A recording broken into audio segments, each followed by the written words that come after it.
Sommes-nous condamnés à être toujours fatigués? La dernière fois, j'écoutais ce podcast d'Encore Heureux.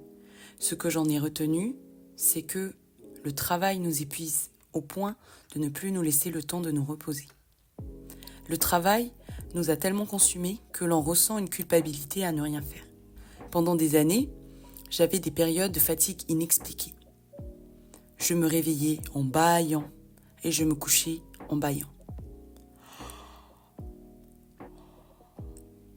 Je n'avais pas le mode de vie adéquat pour aller bien. Mais peut-on décider d'aller mieux? À l'opposé de mon état intérieur, j'ai toujours dépeint une image de meuf infatigable. Toujours quelque chose à faire et qui se pose rarement devant la télé. Tu sais, la meuf casse-couille qui répond « ça va » avec un grand sourire alors que la moitié de la tablée est en burn-out. Un « ça va » facile comme si tout allait bien, tout le temps. Après tout, c'est moi qui décide. Et je suis éclatée. Allez, on est éclatés, je vous jure, Marnella. Là, je suis tellement fatiguée, je vous jure. Les gens aiment vicieusement me demander « quand est-ce que tu te reposes ?» Malheureusement pour vous, très souvent. Aussi loin que je me rappelle, j'ai toujours aimé me reposer. J'ai toujours aimé prendre soin de moi. Qu'importe la forme que cela pouvait prendre, que ça soit des siestes, des massages, des bouffes, du sport, j'aimais me reposer. Derrière l'image de torture qu'on pouvait lui donner, le sport reste mon meilleur repos. Chaque goutte de sueur me rappelle que mon corps fonctionne. Chaque courbature me rappelle que mon corps bouge. Je le félicite juste d'être là. Je n'ai plus eu envie de le punir, ni de lui interdire de manger. Je voulais un corps fonctionnel, pas mince, pas gros, juste fonctionnel.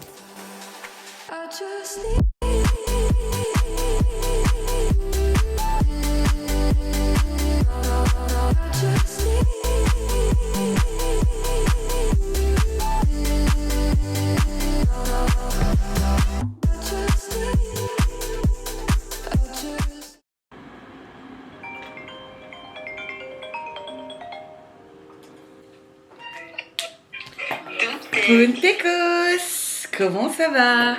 Bonjour Tontek. Tontek. Que fais-tu dans la nature? Alors, j'étais en train de filmer une petite vidéo et j'étais en train de remplir mon petit tableau pour mon menu. Et là, je vais aller à la salle potentiellement. C'est vrai? Ben moi je pensais aller à la salle, wesh. Ça a été un chemin sinueux. J'ai toujours culpabilisé de manger cette tranche de trop, d'ingurgiter des quantités de nourriture sans avoir aucun plaisir, aucune limite. La nourriture n'était plus un refuge. J'avais besoin de sortir de cette boucle infernale, alors il a fallu un plan.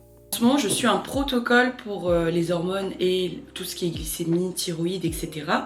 Et donc chaque 2 semaines, j'ai un plan, en fait, j'ai un protocole alimentaire que je dois suivre et qui est très différent. Donc moi, je l'écris sur mon petit tableau blanc.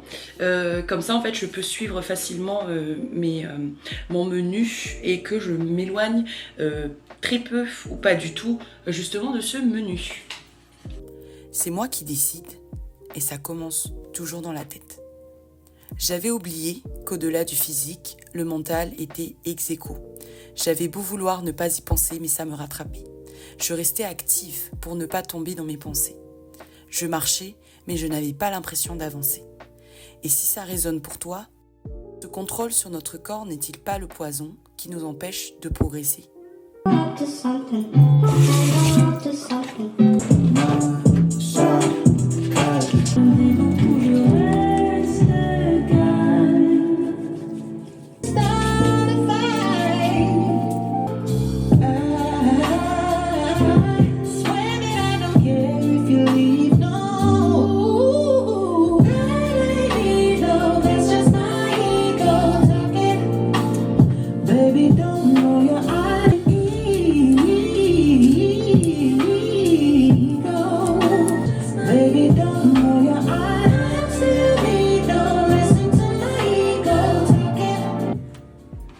Moi, j'ai trop traîné aujourd'hui.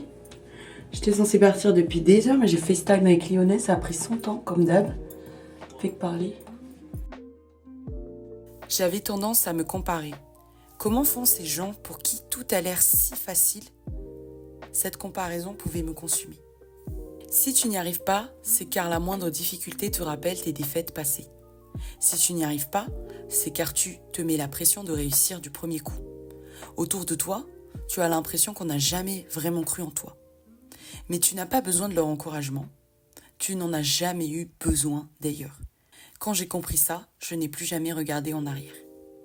Tu dois commencer quelque part, tu dois te permettre d'être médiocre, tu dois accepter que tu n'as pas de facilité par rapport à quelqu'un d'autre, et alors? Chacune ses particularités, chacune ses pouvoirs. C'est toi qui décides. Maintenant, remplace ce toi par moi.